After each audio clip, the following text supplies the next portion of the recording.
everyone. Welcome back to another episode. I'm so excited because, as you guys know, I took a majority of the summer off and I am back right now with the most amazing lineup of guests. So I'm so glad that you tuned in today. With us right now is a friend of mine, client of mine, and just an overall amazing entrepreneur with a great story. I bring you Michael Caluccio with BADaf. Michael, how are you this morning? I am well, Rhonda. Thank you for having me. I'm excited to be on. You know, you and I have had so many conversations before you engaged working with us as a consulting firm. But the reason why I wanted to bring you on today is because you're not, how do I want to say, you're not in this like standard industry. You have like a super cool product. And I feel like with not just my help, but the help of my team, my goal is to spread the awareness of your product and what it offers for the community and help you grow and scale. So hopefully with our listening audience today that will help a little bit. But tell everybody a little bit about BADaf, what it stands for, and what you do. So, BADaf, we were just talking about it. It's a funny, BADaf is baking a difference allergen friendly. Baking a difference is the name of our company. We kind of stumbled upon the acronym, which just turned out to be cool, especially for kids. So there's a lot of kids who have allergies who deal with bullying. And growing up as a kid is always you always have those moments, but being allergic to certain things, it isolates you really easily. And as a kid, if you're 8 years old, um, you get made fun of if you can't sit with everybody. So it was our play on like, hey, kids who have allergies are pretty cool. As a matter of fact, they're bad AF. So when we started the company, I was in retail. So being in the supermarkets, most of my career. Over the last couple of years, I recognized moms who would essentially uh, just ridicule you for maybe not having products that gear towards kids with allergies or people with allergies. And as we went down the rabbit hole, we realized that like what we thought we were offering as the supermarket to people who have allergies were like light years away from what they were actually looking for. And when you dive deep into it, you realize just because it says it's peanut free doesn't mean it was made in a place that doesn't have peanuts, right? And then you're like, oh, peanuts are airborne. All these things start to come into play, and you're like, we're not doing it right at all. And the more moms I talked to, the more I realized there's nobody out there that was doing it the way they wish it would be done. Um, and then you realize like moms and parents who have kids who have allergies literally have to walk around with an EpiPen. And like imagine that you had to be ready to stab your kid at any given time. You were just gonna have to like anytime they put something in their mouth, or if they go hang out with their friends, or we got really deep into most kids can't join the basketball team or the baseball team because other kids who pack their lunch and have peanut butter and jellies and they touch and they eat and then they go play basketball again and then I touch the basketball and I touch my face, I could die. So that's how serious it was. All the way to the point when we opened the storefront, moms would come in with their kids and we would try to give them like pounds. Um, and they would like back away and the moms would be like, no, those are safe knuckles. And we were like, what? Safe knuckles? So there's a whole world that we honestly didn't know existed. And, it gets emotional too, because if you ever watched a kid go into a bakery for the first time, it's just so wholesome. And then, you have moms sitting there like recording their kids and you're sitting there and they're crying and you're behind them crying and like the kid's eating a donut for the first time. So it turned to be like this inspiring place for kids. And I can't tell you how many times moms come in and it's mostly moms, and there's dads too. Most of the times we talk to the moms, and it's incredible that they tell their friends, "Bring your kids; they could eat anything in this place." Um, so just to rewind a little bit, we opened up a bakery that is free of the top 9 major allergens. We're vegan, we're family owned, but our shtick is really that we're a dedicated facility. So that's where it differs from a lot of places. Anytime you have a restaurant, a cafe, a bakery um, that plays the cross contamination game, which is where things go wrong. And what I mean by that is if maybe you have these items that are peanut free, and then you have these items that are regular. The problem is when you're in the kitchen, you have to figure out how to separate that, how to clean it, how to have separate stations. But at the end of the day, if these allergies are airborne, you're not cleaning the air. So parents have to take a chance. And when they come into our bakery, they don't have to take a chance. We've been open for 2.5 years, and we have not had one single problem. Um, and it's been really cool. There's been some coasters just from being in business.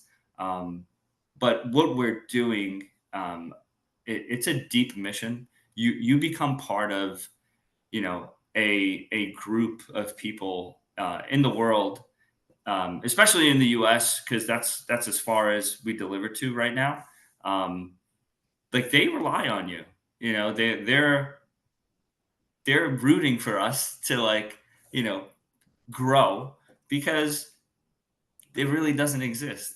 So and internally in our team, we're always talking about you know what we have to do to continue to grow, and what our next steps are. And we're excited that we have you, because we really think you could help us kind of get to that point and beyond. So that's a little bit of a Yep. background of. And I love it. And I think what the takeaway from what you've said so far is, hey, I'm just this guy that saw a need.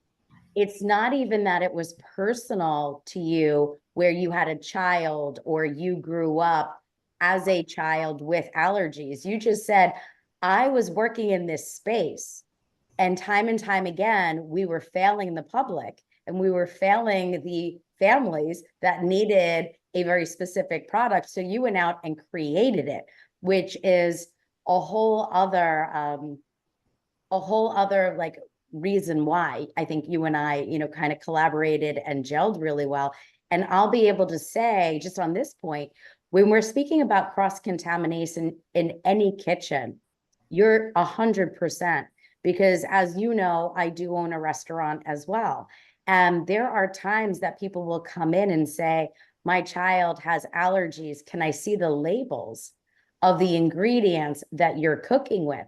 And we literally need to go to the back to pull all the ingredients of Mhm. all the things that we have, because they want to make sure their child is safe. And then the flip as well, we get a lot of adults, more than I expected. We also get a lot of people coming in, they're gluten intolerant, they have other problems, and they come into us and they say, please tell me, do you offer anything gluten free? I got a fruit cup. Like, because you don't really think about the necessities. But I definitely want to deep dive. Once again, this is why we are bringing on Mike Caluccio with BADaf. Mike is an amazing guest, an amazing story, and obviously I want to continue this conversation. So let's jump into a few things. BADaf, awesome concept, baking a difference. We know you are currently in multiple grocery stores with the anticipation that you would like other vendors to pick up your product. So marketing has obviously been a little bit of a challenge, but what I'd like to do first is talk about the process that you and your team had to go through to figure out which ingredients were the ingredients of choice.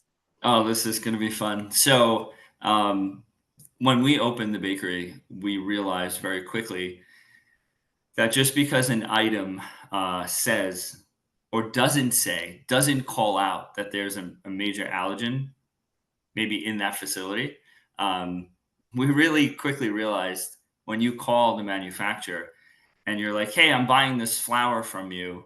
Um, just want to make sure that it's free of the top 9 major allergens." And what we realize is that if you have a strict cleaning process in place, um, that you don't have to claim that there's other allergens in that building. So it gets tricky. So, and I always try to think, okay, if I'm a parent and I have a child, um, am I okay with this? And something else we've always done is we just reach out to our customers and we say, hey, do you know about this? What does that sound like to you? Because there's nothing better to get the feedback directly from your customer. So we a lot of times just ask the customer, "Hey, the manufacturer told us this. What do you think about that? Do you feel safe?" So we've recognized that when we're sourcing our ingredients, not only do we have to look at the ingredients and what's in there, we have to figure out what they're kind of not telling you. So it usually is a phone call to the manufacturer, or an email, and sometimes that takes time. Um, and then you realize, okay, so it's easy to source sugar because the commodity is so big that usually you could have a manufacturer plant just for sugar. That makes sense. Mhm. But when you have smaller ingredients, if you think from a business perspective, this person can't only make xanthan gum. They have to make other things so that they could survive. The market's not big enough for xanthan gum. So it makes sense why they would have be producing 20 different ingredients in the same manufacturing. So you have to ask them, do you have peanuts? Do you have tree nuts? Do you have soy? Is there dairy in there? And you got to go down the list because they won't lie to you, but they tend to not want to promote the fact, yes, we do have peanuts on this line, but we clean the line.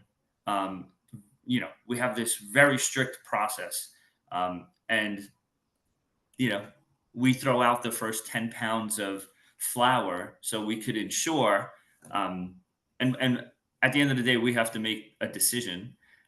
Is that safe? And if there's any questions, we just know that we're not there yet. So once we find an item and we're like, great, this is an item, this is 100% safe. Um, we'll buy that item and then we label it. We have a spreadsheet where it comes from, why it's safe. Um, and then every so often, you have to go back to the beginning, right? So if a year goes by, you want to know, did they change anything? So it's this ongoing, like, phone call kind of battle to like Yeah, understand, it's like a right? This is, quality control. yeah. So there's just when we go to sleep at night, we want to make sure that there's no kid who's going to bite into our brownie and potentially get sick. So And I not love, like, let's talk about that for a minute. So we're talking about, this amazing opportunity for kids to be, I don't want to use the word quote unquote normal, right? Because they're not normal, but they're being able to share in experiences that their classmates may have, or even for adults that have not had opportunity to go outside and purchase versus having to bake, bake themselves. yep. What are your top 5 sellers? So the number one seller is the brookie. The brookie is a chocolate chip cookie and a brownie together. Then we had a Linzer tart that we took off, and now we're bringing it back for the holidays. That was a very popular item. Um, and the raspberry oatmeal bars. Lately, they have just been out of control. And the jelly we use is it's just delicious. And then the oatmeal raisin cookie and the brownie kind of go back and forth. So I would say those are our top 5 items. And it gets interesting when you try to make new items because we first said, you know what, if we could price our stuff that's not astronomical, and we can make it taste delicious, then maybe um, when somebody who doesn't have allergies is having a party, maybe they could buy our stuff. And the people who do have allergies don't have to feel isolated, because the people who don't have allergies don't eat that stuff typically for two reasons. One, it's just more expensive. Um, and two, it doesn't taste as good as the regular stuff. Um, and the reason why we only have so many items is because we weren't willing to make items that didn't taste delicious. I don't have allergies. So when I taste test these things, I've never ate stuff that was gluten free. So I'm going off of my taste buds. And then we realized, you know what? If we taste test and focus group with people who don't have allergies, we should be way ahead of the game when it comes to taste. And that's the case. 10 to 15% of our customers don't have allergies. So Also it's more natural organic product. Let's talk about that for a minute as well. You have the bakery, your storefront, but not everybody has access to getting to your location. You also sell inside of grocery stores and you sell online. So we were actually talking about this yesterday. The standard shelf life, is it different from the purchase at the bakery than it would be when you're packaging it for the grocery store or for somebody's, for you to be shipping it to somebody? right. So that's a great question. The stuff that we bring into the grocery stores usually have a 4-week shelf life, and they get packaged and they're sealed in our bakery. The stuff that we sell in the bakery is a little different because we offer a full bakery, which means like there's stuff that's not packaged. So they're just in our bakery case.